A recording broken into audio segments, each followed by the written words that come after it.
Business talks के एक नए शुमारे के साथ मैं शब्बीर हंडू। आज का पॉडकास्ट हमने इक़्तिसादियात पे बात करने के लिए मुनक़िद किया है।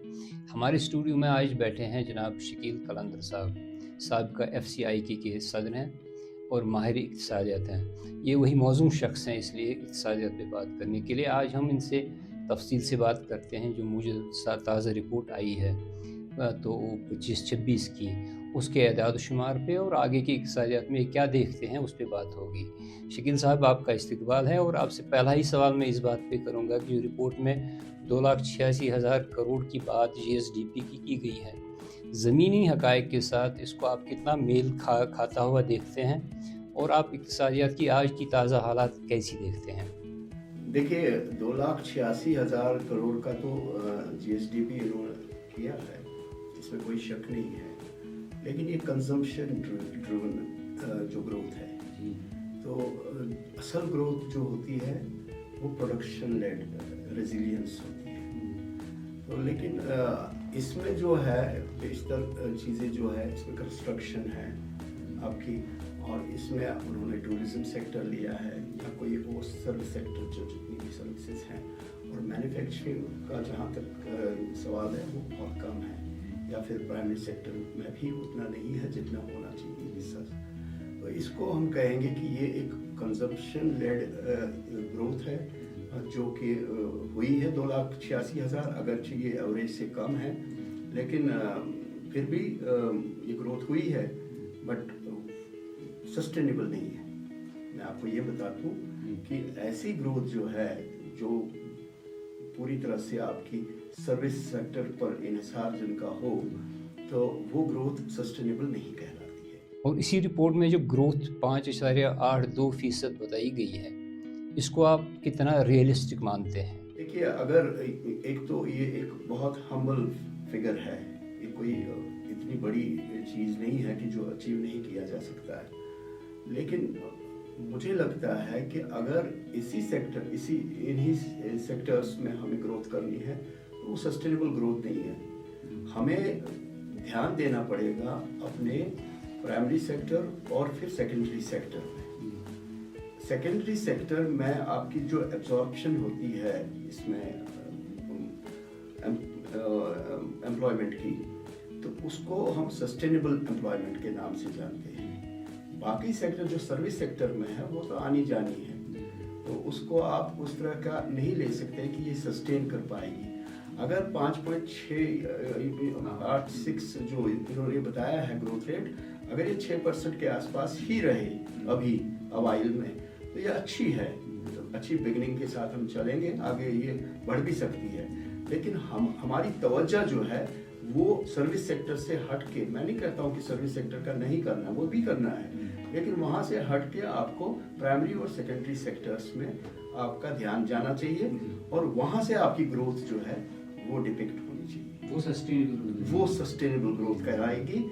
खासकर मैन्युफैक्चरिंग में, अगर आप मैन्युफैक्चरिंग को बढ़ावा देंगे, जैसे अभी देखिए आप पूरे मुल्क में, ये नहीं है जम्मू कश्मीर में, पूरे मुल्क में एक नारा चला था कि ग्रोथ ग्रोथ ग्रोथ ग्रोथ, और ग्रोथ जो है 5 ट्रिलियन इकोनॉमी। अभी तो 5 ट्रिलियन इकोनॉमी पर आए नहीं हम, नहीं, अभी 4.5 मिलियन पर तो आगे हैं हम, 5 भी हो जाएगी। लेकिन क्या हिंदुस्तान जैसे इतनी बहुत वसी मुल्क के लिए 5 ट्रिलियन जो की ग्रोथ जो है ये कवर करना, ये कोई बड़ी बात है? वहाँ पे मुझे लगता है कि जिस तरह से बाकी यूरोप से अगर इसका मवाजना करें, अमेरिका से मवाजना करें, तो कम बेश 25-30 ट्रिलियन की जो आपकी इकोनॉमी होनी चाहिए। हाँ, अभी अगर आप अभी 5 को भी अभी नहीं कर पा रहे हैं, तो उसका मतलब है कि हम अभी बहुत पीछे हैं, बहुत कुछ करना बाकी है। तो इसी तरह से जम्मू कश्मीर के हवाले से अगर हम ले लें, लेकिन एक चीज़ जो बदलाव देखने को मिला पिछले साल से, खासतौर पे 2025 से, कि मेक इन इंडिया एक नारा लगा है नया, जो मेक इन इंडिया, यानी हमारा जी जो सारा ध्यान है वो सर्विस सेक्टर और टेरिटरी सेक्टर में गया, तो हमने प्राइमरी और सेकेंडरी सेक्टर को भुला दिया है, और प्राइमरी ये इस सेकेंडरी सेक्टर में हमें मैन्युफैक्चरिंग की तरफ हमें ध्यान देना है, और उसके लिए एक नया नारा आया है मेक इन इंडिया। और उसी के हिसाब से मुझे लगता है कि यहाँ के हुकूमत जम्मू कश्मीर को अब मेक इन J&K का नारा देना चाहिए, क्योंकि जब तक ये आपका जो अब GSDP, व्हाट इज GSDP और GDP दोनों में कोई फर्क नहीं है, लेकिन GSDP जहाँ रीजनल और स्टेट लेवल पर है वहीं पे GDP पूरे मुल्क की, और GDP आपका तब मजबूत होगा जब GSDP आपके मजबूत होंगे तमाम स्टेट्स के, तमाम यूनियन टेरिटरीज के, और इन्हीं का जो आपका ये कलेक्टिवली आपको फिर GDP दे देगा। तो पहले आपको मेक इन इंडिया का नारा जो है, पहले आपको मेक इन J&K करना है, मेक इन स्टेट, जो भी स्टेट होगी जो भी, तो वहां पे अगर आप इसको सेल्फ सफिशिएंसी में या उसकी तरफ लाएंगे तो मुझे लगता है कि तब जाके हमारा ये ग्रोथ जो है सस्टेनेबल। पर कैपिटा इनकम की बात करेंगे, J&K की बताई गई है 1,68,000 करोड़, जबकि नेशनल लेवल की 2,19,000 करोड़। ये हम पीछे क्यों रह गए, इसकी क्या वजह? देखिए, ये भी इसी वजह से, क्योंकि आपका जो एब्जॉर्प्शन है 43% के करीब जो है वो एग्रीकल्चर और अलाइड सेक्टर में है, हमारा मैन पावर का।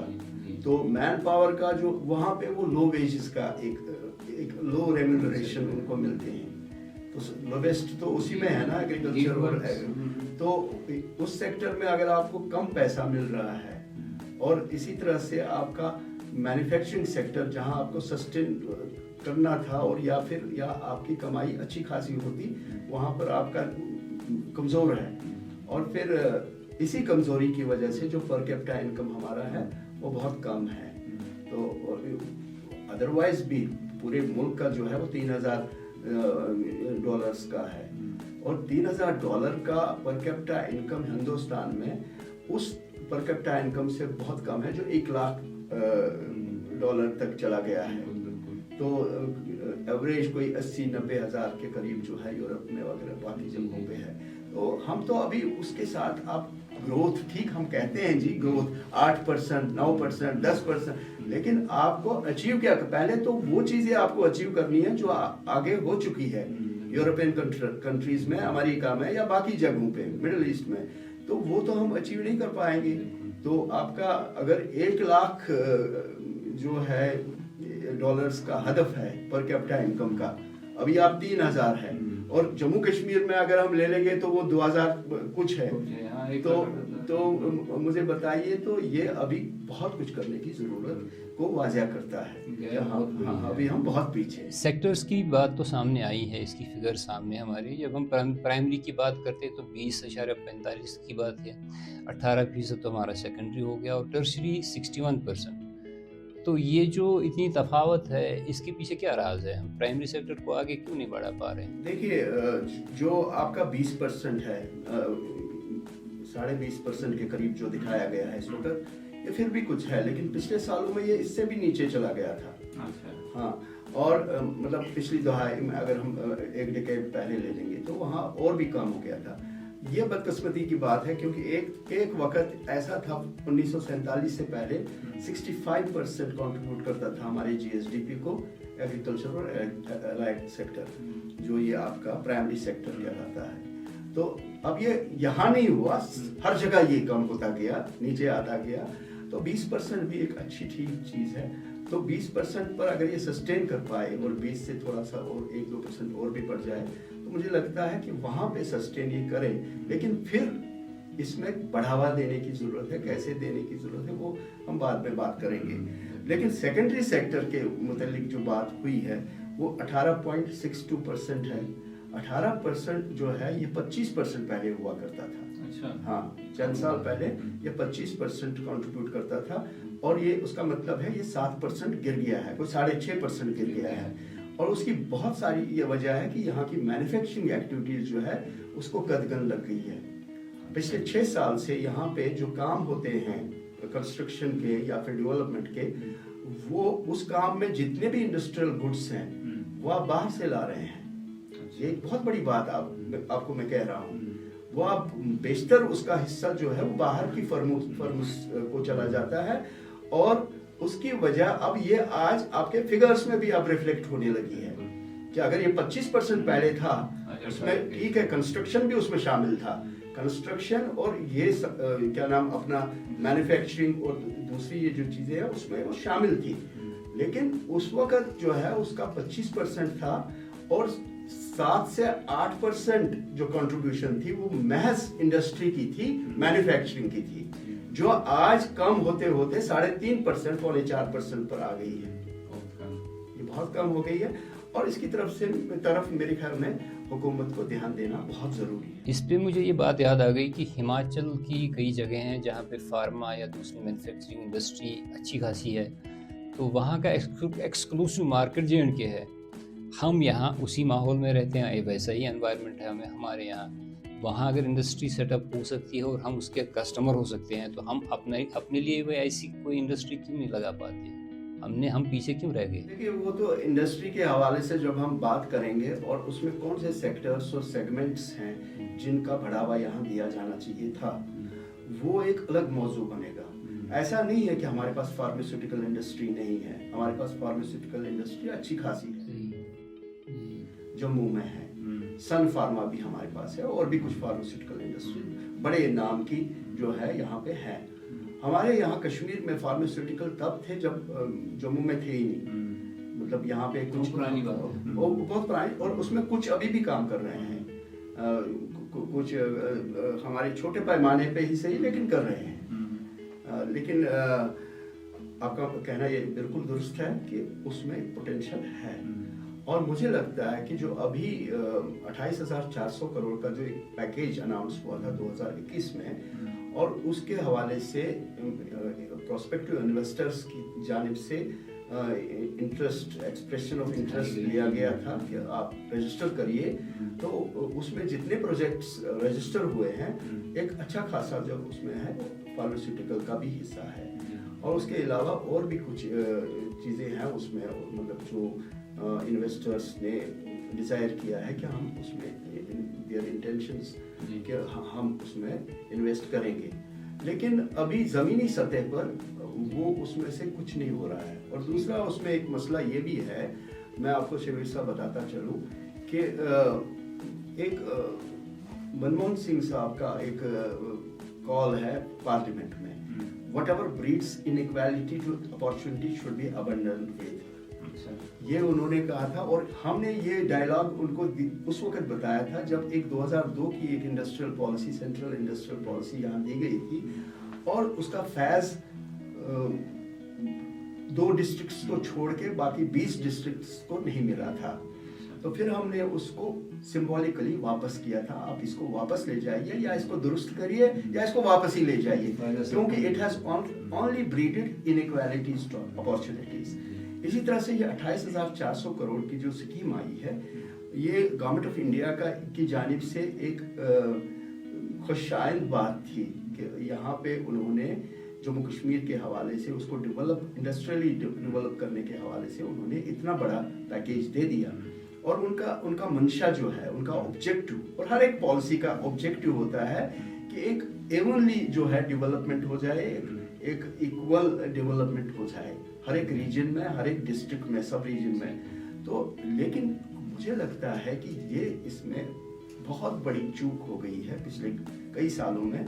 जितने रजिस्टर हुए हैं कारखाने वो कंसंट्रेटेड है कुछ पॉकेट्स में, हाँ, और इसका मतलब हुआ कि बाकी डिस्ट्रिक्ट्स जो है वैसे ही जूं के तू रहेंगे, जो कि इस पॉलिसी का मंशा हरगिज नहीं होगा जो गवर्नमेंट ऑफ इंडिया ने दी है। मुझे लगता है कि जम्मू कश्मीर गवर्नमेंट को पिछले साल से हमने ये मामला उठाया है, चीफ मिनिस्टर की नोटिस में लाया है और बाकी जितने भी यहाँ पे एडमिनिस्ट्रेटिव हेड्स हैं उनकी नोटिस में भी लाया है कि इसको दुरुस्त करिए, क्योंकि आप ऐसा कर सकते हैं। देखिए, अगर आप कहेंगे कि हम जी अब आप कहेंगे नहीं जी लोग श्रीनगर में ही इंडस्ट्री लगाना चाहते हैं, कुपवारा कोई नहीं जाएगा, लेकिन मैंने एक बात ये कही, एक बार ये हुकूमत ने मुझे ये सवाल किया था, मैंने कहा देखिए अगर आप पावर अवेलेबिलिटी जो है डिस्ट्रिक्ट्स में रखेंगे कि अगर आपकी 500 मेगावाट की ज़रूरत है पावर की, ये 200 मेगावाट की 400 मेगावाट कुपवारा में है, बारामूला में 100 मेगावाट है,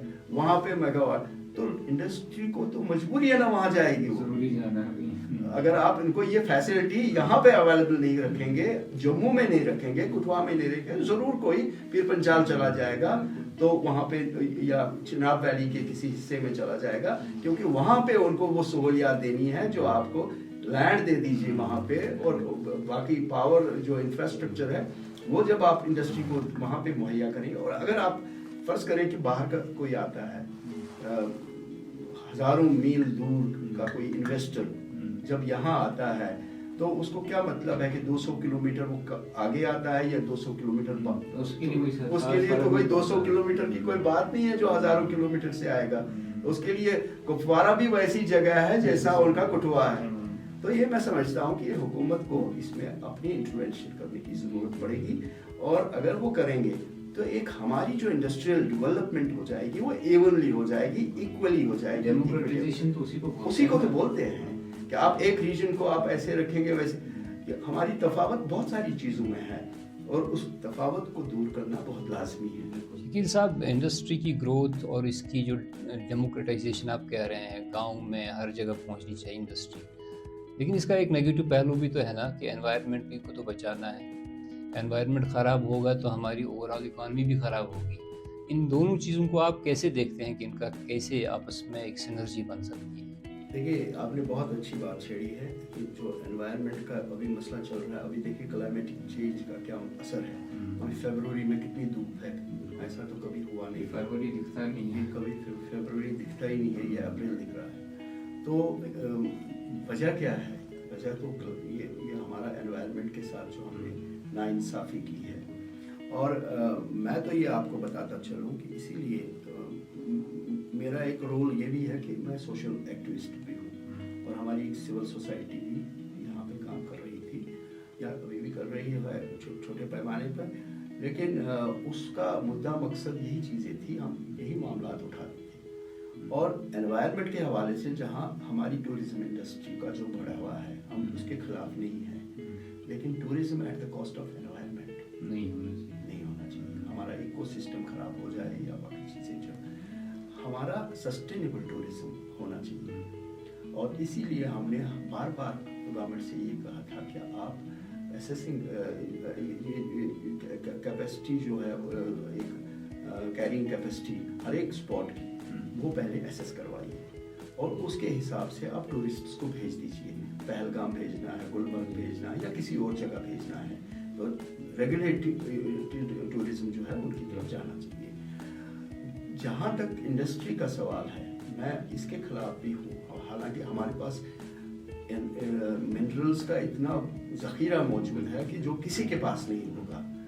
लाइम स्टोन हमारे पास है जिसका अभी हम 0.05% भी इस्तेमाल नहीं कर रहे हैं, और उससे हम 25-30 लाख मीट्रिक टन सीमेंट जो है साल का बना रहे हैं। लेकिन हम इसी तरह से मार्बल है, इसी तरह से बॉक्साइट है, इसी तरह से आपका जिप्सम है, जितने भी मिनरल्स आपके जहन में आते हैं वो सारे के सारे जम्मू कश्मीर में हैं।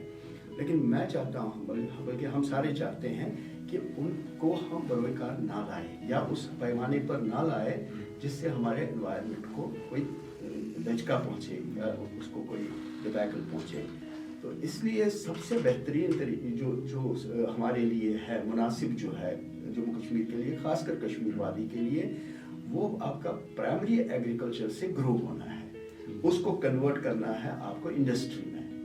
और मुझे बहुत खुशी होती है जो भी architects of holistic agriculture development programme है, और उन आर्किटेक्ट्स को मैंने बार बार मुबारकबाद दी है और आज भी दे रहा हूँ आपके वसातत से भी एक बार और, कि उन्होंने ये कंसीव किया ये प्रोग्राम, जहाँ पे आपका जो ज़मींदार होगा वो एक एग्रीप्रेन्योर बनेगा, और वहीं पे आपकी जो प्रोसेसिंग शुरू होगी, अलाइड सेक्टर में हो या फिर प्राइमरी सेक्टर में, वहीं प्रोसेसिंग हो जाएगी, और ये एंटरप्रेन्योरशिप का जाल जो हमारा होगा वो उससे बिछेगा। ये हमारे लिए ज़रूरी है। आप अगर अंदाज़ा करें कि अलाइड सेक्टर में अगर हम देखेंगे, हमारे पास मटन, हमारे पास चिकन, हमारे पास फिश, और हमारी दूसरी अशिया जो है वो बाहर से बिरूनी जो रियासतें हैं उनसे कितनी यहाँ पे इम्पोर्ट हो रही है। तो ये तो इससे तो हम कई गुना बना सकते हैं जितनी हमारी कंजप्शन है। हमारी पोल्ट्री जो है, एक वक्त FCI के लिए बहुत कोशिश की थी उसमें, और 85% तक ऑफ आवर कंजप्शन ले गए थे उसकी प्रोडक्शन को। लेकिन अब डिबैकल बीच में आ गया 5 से 8 साल में, जब से ये आपका GST लगा, और GST के बाद कोई प्रोटेक्शन नहीं मिली। पहले प्रोटेक्शन होती थी कि लखनपुर में उनको एंट्री टैक्स या टोल टैक्स लगता था, वो फिर हट गया, बाहर की जो पोल्ट्री अब फिर उसके बगैर आने लगी, तो यहाँ पे इकोनॉमी ऑफ स्केल के तहत वो फिर डिबैकल आ गया। लेकिन इसी को हमने प्रोसेसिंग इंडस्ट्री बनानी है, और इससे कोई खतरा एनवायरनमेंट को उतना ज्यादा नहीं है। इंडस्ट्री जहां भी हो कुछ ना कुछ तो इम्पैक्ट थोड़ा बहुत तो हो जाएगा, लेकिन जितना आपका मतलब कम से लो एमिशन वाली इंडस्ट्री, और ये हर एक डिस्ट्रिक्ट में आप दूर दराज जो आप कह रहे हैं, दूर दराज तक आपकी ये इंडस्ट्री पनप जाएगी, और मुझे लगता है कि ये होना चाहिए। ये जो आपने बात की, ये हमारे स्टार्टअप्स के लिए बहुत रेलेवेंट चीज़ है। अगर वो इसमें अपना जोर आजमाई करेंगे तो उनके लिए भी बहुत अच्छा काम और अच्छा स्कोप मिल सकता है। मैं कह रहा हूँ कि होलिस्टिक एग्रीकल्चर डेवलपमेंट प्रोग्राम से आप अखज़ कर लीजिए कि आप कौन सी एक चीज़ बनाएंगे। मतलब स्टार्टअप्स जो आपका तस्वुर है, यहाँ पे स्टार्टअप्स मैंने देखा कोई वही चीज़ जो 50 साल से इंडस्ट्री चल रही है उसको भी स्टार्टअप कहा जाता है। It has to be a new concept. Disruption to हम अभी आप भी थे, मैं भी था यहाँ शालीमार में, गोंगुल जो एक प्रोग्राम था, फिर इंडस्ट्री एकेडमिया इंटरेक्शन में, तो हमने वहाँ पे दिल खुश हो गया कि बच्चे जो है नई चीजें लेके आए हैं, नए प्रोडक्ट लेके आए हैं, उनको हम स्टार्टअप कहेंगे। उनको नहीं कहेंगे जो वही फर्नीचर लेके आएगा जी जो 200 साल पहले से चल रहा है, वो नया नहीं है उसमें। हाँ ये है कि हमारे क्राफ्ट्स जो है, देखिए हमारा जो दारोमदार है इकोनॉमी का जम्मू कश्मीर में, खासकर कश्मीर में, वो है एग्रीकल्चर और अलाइड सेक्टर का पहले, उसके बाद हमारे क्राफ्ट्स जो दस्तकारी जो हमारी है वो नीचे आइटम। यहाँ पे मैं आपको बताता चलूँ, अगर टाइम आपके पास हो, यहाँ पे हमारे टेक्सास यूनिवर्सिटी में सन ऑफ द सॉइल एक प्रोफेसर विजय महाजन, वो वहाँ पे प्रोफेसर की हैसियत से वहाँ थे, अभी भी वो वहीं पे है। अब किस हैसियत से है मुझे नहीं पता, रिटायर तो हो गए होंगे शायद वहाँ पे, अगर रिटायरमेंट होती हो तो। वो आए थे कोई 98 में यहाँ, हमसे मिले थे और फिर बहुत बातें हुई थी, और उसी के तहत उन्होंने कहा कि आपके यहाँ पे जो एंटरप्रेन्योर होता है वो कैसे बनता है। उन्होंने कहा बस उठा के, जब पहले वो नौकरियां ढूंढता है, पहले IAS की ढूंढता, फिर KAS की, और फिर क्लर्क की, फिर नीचे आके जब चपरासी की भी नहीं मिलती, फिर कहता है कि एंटरप्रेन्योर बनूंगा। तो ऐसे तो एंटरप्रेन्योरशिप पनपती नहीं है। फिर हमने कहा कैसे पनपती है, तो कहा उसके लिए एक इंस्टीट्यूशन होना चाहिए जो कंसीव हुआ ना, एंटरप्रेन्योर डेवलपमेंट इंस्टीट्यूट यहाँ पे, ये उसी का ब्रेन चाइल्ड है। उससे वो आइडिया लेके हम फारूक साहब के पास गए और उनसे बात की कि नहीं हमें ये इंस्टीट्यूट चाहिए, और फारूक साहब ने फिर एंटरप्रेन्योर डेवलपमेंट इंस्टीट्यूट का वो जो है कयाम वो अमल में लाया। 2-3 साल लग गए उसमें, लेकिन आ गया।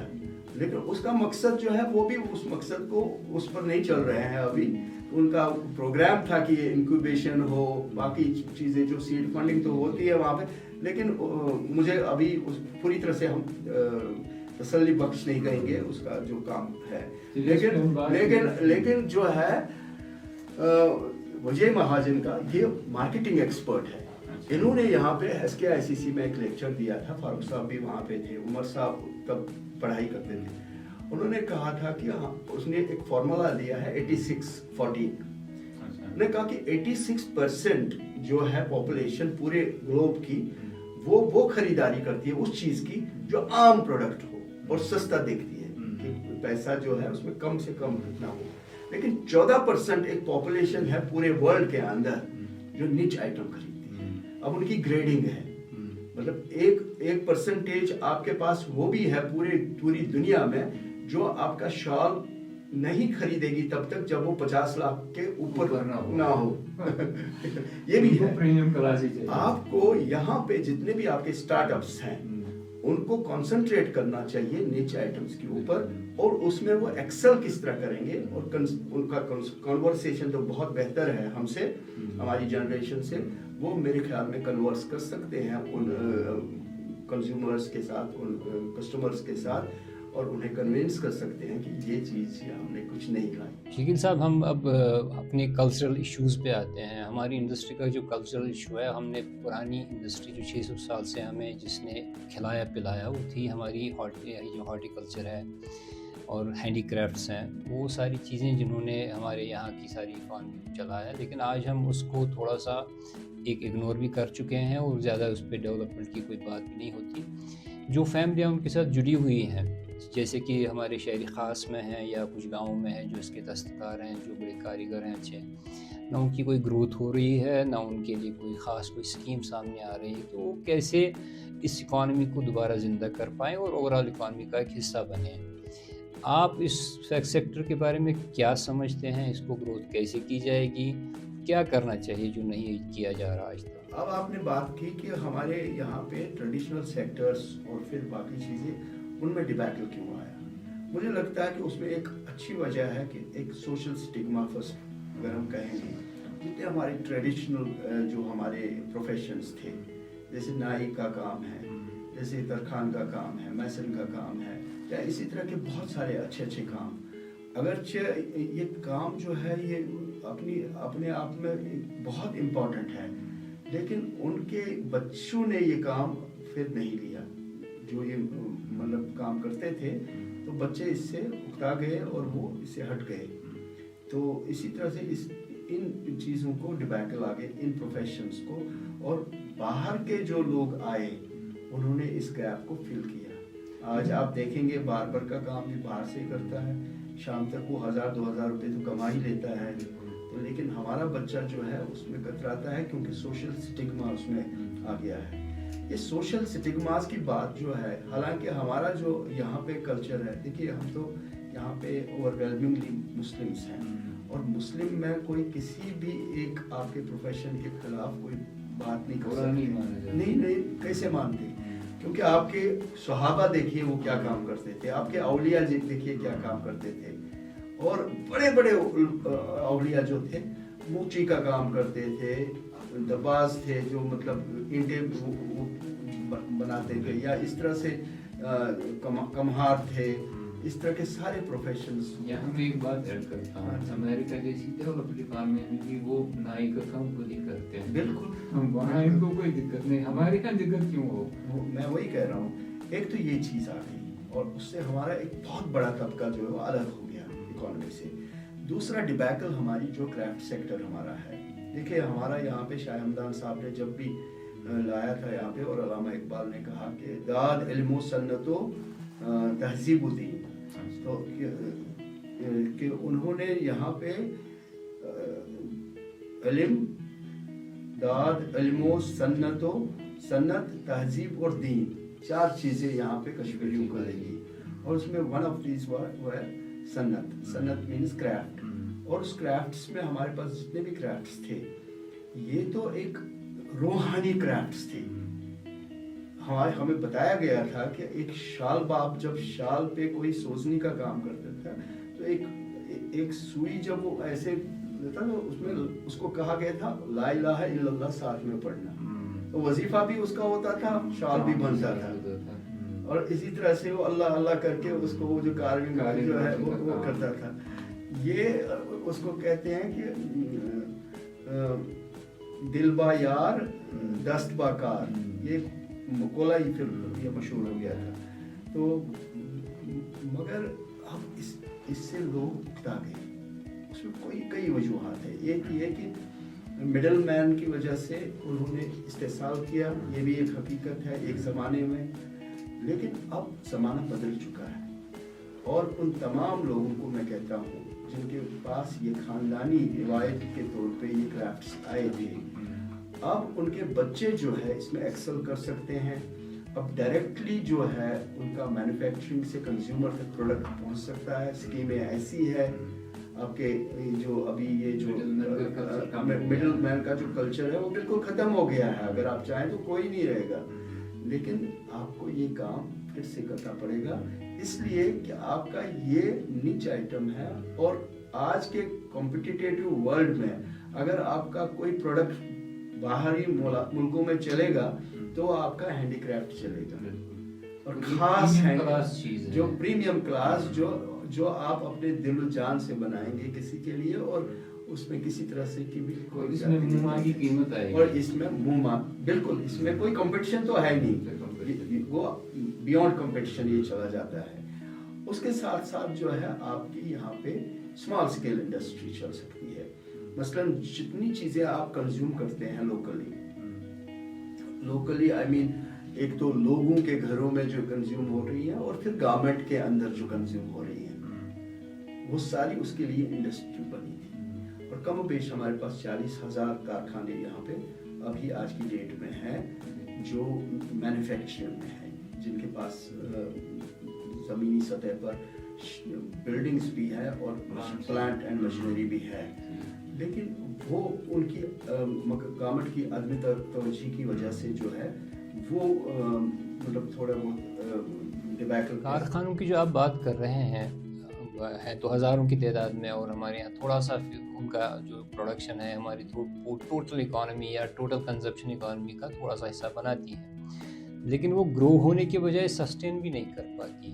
क्या वजह है कि हमारे यहाँ सस्टेनेंस भी मुश्किल हो रहा है? ग्रोथ की तो दूर की बात है। सस्टेन इसलिए नहीं किया कि आप लेके चले कि अगर हमने 40,000 कारखाने हैं, उसमें से करीब 10,000 कारखाने ऐसे हैं जिन्होंने कारखाने लगाए ही इसलिए थे कि उनका जो प्रोडक्ट है वो गवर्नमेंट के किसी काम में लगता था, मतलब डिपार्टमेंट्स का कोई काम होता था। जैसे कि आपका बिजली के ट्रांसफार्मर है, ये बड़े बड़े ट्रांसफार्मर है, एक मेगावाट के है, बिजली के पोल है, बिजली की जो ये जो है तारे जो है, या इस तरह से और भी सामान जो है फेंसिंग की बाकी दुनिया भर की चीजें, फैब्रिकेशन या बाकी चीजें, ये चीजें जो है वो उन्होंने कारखाने लगाए ही इसी, बल्कि हुकूमत ने उनको हौसला दिया था कि आप लगाओ, कि हमें ये जरूरत है, हम खरीदारी करेंगे आपकी और आप ये बनाओ, हमारे लिए बनाओ। तो उस वजह से वो पनपे और वो चल रहे थे, सस्टेन कर पा रहे थे। और 2019 में पॉलिसी बदल गई, procurement policy, public procurement policy जब बदल गई तो उसके तहत इनको अपने काउंटर पार्ट्स के हम पर ले लाया गया। मतलब इनको कंपटीशन में गुजरात के किसी एसएसआई यूनिट के साथ मुकाबला करना पड़ेगा, दिल्ली के अपने काउंटर पार्ट के साथ मुकाबला करना पड़ेगा, जो इनके लिए मुमकिन नहीं है, क्योंकि हमारे पास इवेंचुअली हमारे जो डेफिशिएंसीज है हर तरह की, हालांकि बहुत सारी अब कम हो रही हैं। कम्युनिकेशन एक बहुत बड़ा हमारा एक मसला था, अभी कम्युनिकेशन में हम बहुत आगे आ रहे हैं, लेकिन अभी पूरी तरह से उसको हमने मतलब उस पर काबू नहीं पाया है। अभी भी हमारा रास्ता बंद होता है, अभी भी बाकी चीज़ें होती हैं, लेकिन उसके अलावा भी टेल एंड पोजीशन पे लेबर हमारी जो है वो ज़्यादा महंगी होती है, या पावर हमारी अवेलेबिलिटी कम है, या उस तरह की बहुत सारी चीज़ें, उस वजह से हम कम्पीट नहीं कर पाएंगे जो बाहर के जो एडवांस्ड स्टेट्स हैं इंडस्ट्रियली उनके साथ। तो मुझे लगता है कि ये हमारे साथ बहुत ज़्यादती हुई पिछले 7 साल में। पिछले 7 साल में यहाँ के कारखाने हाथ पे हाथ धरे बैठे रहे जो ये बनाते थे गवर्नमेंट के लिए। तो उसके बाद अब दूसरा तबका जो है, जो प्रोसेसिंग में था, जो कंज्यूमर आइटम्स बनाता, अब उसमें भी हमारा मसला आ गया। एक तो ये ई मार्केटिंग जो इंट्रोड्यूस हो गया, अब लोग घरों में बैठ के मंगाते हैं, चीज़ें मंगाते हैं और बाहर की ब्रांडेड मंगाते हैं। यहाँ के ब्रांड्स को किसी तरह से डिबैकल हो गया, वो नहीं कर पा रहे हैं। फिर क्राफ्ट सेक्टर, तो मैंने आपको कहा कि हमारा जो एक्सपोर्ट था वो बहुत गिर गया है नीचे और उसमें बहुत डिबैकल आ गया। मुझे लगता है कि जो सबसे बड़ी बात करनी पड़ेगी, हमने ये मामला उठाया है गवर्नमेंट के साथ भी, सबसे बड़ी बात है कि आप पहले उस ढांचे को मजबूत करिए, कंसोलिडेट करिए। Consolidation before expansion is a must. अगर आप जितना आपका 40,000 कारखाने हैं, उसमें अगर हम कुछ नहीं तो 1 करोड़ रुपए की इन्वेस्ट ही अगर ले लें तो 40,000 करोड़ की इन्वेस्टमेंट आपकी जो है वो पानी में है। उसको पहले आप बचाइए, और उसको बचाने के लिए आपको क्या करना है कि आप जो खरीदारी गवर्नमेंट सतह पर कर रहे हैं उसका बेशतर हिस्सा इनसे खरीदिए, और आप उन प्रोसेसिंग आइटम्स को जो ये बना रहे हैं उनको प्रमोशन कीजिए। अलग अलग चीज़ें उसके लिए हमने सुझाव दिए हैं, उस तरह करना है। और एक्सपोर्ट्स को या हैंडीक्राफ्ट्स को जिस तरह से भी हमें मतलब मदद करनी है, हमें इन चीज़ों में सबसे पहले कंसोलिडेशन की तरफ आना चाहिए। उसके बाद एक्सपेंशन में अगर आपको एक्सपेंशन करना है तो आप एवनली करिए, आप इक्विटेबली करिए। हर डिस्ट्रिक्ट में आपको इक्वल जो आपका मतलब ग्रोथ आना चाहिए और विजिबल आना चाहिए। अगर अब अभी तक आपका कोई डिस्ट्रिक्ट रहा है या कोई रीजन जो पीछे रहा है, पहले उस तफावत को दूर करिए, प्रायोरिटी वहां दे दीजिए। और आप बहुत सारी चीजें कर सकते हैं जो आपका इन्वेस्टर या इंटेंडिंग जो आपका एंटरप्रेन्योर होगा वो उसी डिस्ट्रिक्ट में चला जाएगा अपना कारखाना लगाने के लिए, जहां पे आप उसको सहूलियात मुहैया रखेंगे। जरूरी नहीं कि आप तमाम डिस्ट्रिक्ट्स में मुहैया, जैसे आपके रिजर्वेशन आपकी होती है, तो रिजर्वेशन में क्या मकसद तो वही है ना कि आपका जो वो तबका जो अभी पिछड़ा हुआ है उसको आगे लाने के लिए आप दे रहे हैं। इसी तरह जो पिछड़े रीजन है इंडस्ट्रियली जो उनको आगे लाने के लिए वहां पे आप सहूलियात ज्यादा दे सकते हैं, इंसेंटिव्स, लेवल प्लेइंग फील्ड। बल्कि आप वो चीजें रखिए, मैंने जब जैसे मैंने कहा पावर नहीं जी हमारे पास यहाँ पावर नहीं है, वो हम दे देंगे, वहां आप जाओ। और इसके साथ साथ आपको जो हमारे नए बच्चे हैं उनके लिए इंफ्रास्ट्रक्चर को कायम करना बहुत ज़रूरी है। और इंफ्रास्ट्रक्चर के हवाले से जो है हमारे पास इंडस्ट्रियल एस्टेट्स की कमी है यहाँ पे, और हमने कुछ निशानदेही की है। नॉर्थ में हमारे पास बहुत कम इंडस्ट्रियल एस्टेट्स हैं। टोटल 498 कनाल ज़मीन है टोटल 3 डिस्ट्रिक्ट्स में, बांडीपुरा, कुपवारा और बारामूला। ये इतना वास्ट एरिया है, उसमें सिर्फ 498 कनाल जमीन आज की तारीख में जो है इंडस्ट्रियली डेवलप्ड है और जो एस्टेट्स के अंदर है। तो ये बहुत ज्यादा है। और टोटल जो हमारा है मेरे ख्याल में यहाँ पे बाकी जगहों के मुकाबले में ये पीनट मतलब कुछ परसेंटेज है। वहाँ पे हमने कुछ निशानदेही की है एक दो जगह, तो मुझे लगता है कि उसके लिए जो हुकूमत को कुछ सोचना पड़ेगा। और अगर वो हुआ कुछ बड़े इंडस्ट्रियल एस्टेट 2-4 अगर आ जाएं जो लासीपोरा और बड़ी ब्राह्मणा के तर्ज पर उस लेवल की, तो मैं समझता हूँ कि आगे हमारी इंडस्ट्री जो है वो सेफ है। और जो बच्चे हमारे आ रहे हैं वो बहुत टैलेंटेड है, हमारी जनरेशन के मुकाबले में उनका टैलेंट बहुत ज़्यादा है, पढ़ाई लिखाई में भी, समझदारी में भी, और स्टार्टअप ये जो आइडियाज़ जो है उनके पास इनोवेटिव आइडियाज़, इन तमाम चीज़ों में वो एक्सेल कर सकते हैं। हाँ, हमारी उनको थोड़ी बहुत जो है गाइडेंस की ज़रूरत है, हैंड होल्डिंग की ज़रूरत है, इंक्यूबेशन की ज़रूरत है। ये सारी चीज़ें अगर हम करें साथ में मिल के, और मुझे लगता है एक चीज़ शबीर साहब कि ये हमें गवर्नमेंट के ऊपर बिल्कुल उन्हीं के ऊपर नहीं छोड़ना है। ये एक कलेक्टिव रिस्पॉन्सिबिलिटी है उन तमाम चैम्बर्स की, उन तमाम जो सिविल सोसाइटी फोरम जो है हमारे, क्योंकि ये एक मसला है हमारा जो बेरोजगारी का है, ये कलेक्टिव मसला है। और एनवायरनमेंट ये कलेक्टिव मसला है। ये सारी चीज़ें जो है हमें उस इंडस्ट्री को पनपने देना है जिसमें कम से कम हमारे एनवायरनमेंट के ऊपर, इकोसिस्टम के ऊपर असर हो। आपने अभी चैम्बर्स की बात की, तो ये वो इदारे हैं और ये वो ग्रुप्स हैं जिनको आगे की इंडस्ट्री के बारे में फ़िक्र तो रहती है, लेकिन मैं यहाँ एक बात और जोड़ देता हूँ, जो स्टार्टअप्स हैं, जो नई जनरेशन है, जो नए ख़यालात के साथ इंडस्ट्री में आना चाहती है। आजकल की दुनिया स्टार्टअप्स की, इनोवेशन की दुनिया है। आजकल कनेक्टिविटी भी बहुत है, ग्लोबल कनेक्टिविटी है। लोग देखते हैं अमेरिका में क्या हो रहा है, चाइना में क्या हो रहा है, बड़े शहरों में क्या हो रहा है, वो उसको यहाँ इमुलेट करना चाहते हैं, नई इनोवेशंस लाना चाहते हैं। तो इसमें गवर्नमेंट की स्कीम्स तो अपनी जगह है, वहाँ पे इंक्यूबेशन सेंटर है, वहाँ ग्रांट्स भी हैं, लेकिन आगे की ग्रोथ के लिए जब तक प्राइवेट सेक्टर काम नहीं करेगा, जब तक चैम्बर्स जिनकी आप बात करें, आप खुद रहे हैं FCI के सदर रहे हैं, तो उनका क्या रोल हो सकता है? अभी तक तो कोई बड़ी चीज़ सामने नहीं आई उनकी तरफ से, बड़ा इनिशिएटिव नहीं है। अब तो उनको कुछ तो कुछ करना चाहिए। आपका क्या ख्याल है? एक बदकिस्मती रही है हमारी कि जितने भी चैम्बर्स या एसोसिएशंस बनती हैं ये एग्जिस्टिंग इंडस्ट्री के लिए बनती है, उनके मसाइल को देखने के लिए, उनके जो हालात है ख़राब तो उनको ठीक करने, दुरुस्त करने के लिए बनती है अमूमी तौर पर। लेकिन फेडरेशन की बात आपने की, जिसका मैं सदर रह चुका हूँ, federation chamber of industries Kashmir में एक आईनी जो है एक ज़रूरत अब, तो उसके तहत वहाँ पे एक फैसिलिटेशन काउंसिल बनेगा और और उस फैसिलिटेशन काउंसिल में जो आपके प्रोस्पेक्टिव इंडस्ट्री है, हैंड होल्डिंग उनकी होगी और उनके साथ साथ उनकी इंक्यूबेशन भी हो सकता है, एंजल फंडिंग भी, जिस तरह की भी। और हमने उसमें ये जो कॉन्स्टिट्यूशनल ओब्लिगेशन है, अब FCI की में कॉन्स्टिट्यूशनल ओब्लिगेशन है टू क्रिएट ए सेल, या आप उसको विंग कहिए, जिसको हम फैसिलिटेशन काउंसिल का नाम देते हैं। और उसमें तमाम उन स्टार्टअप्स का, तमाम नए यूनिट्स का, और हम उसमें हमने ये रखा है कि हम उसमें बोर्ड जो बनेगा उसका एक्सपर्ट्स उसमें शामिल होंगे, एकेडमिया में से भी लोग होंगे और फिर इंडस्ट्री से बाकी जगह से भी लोग आएंगे।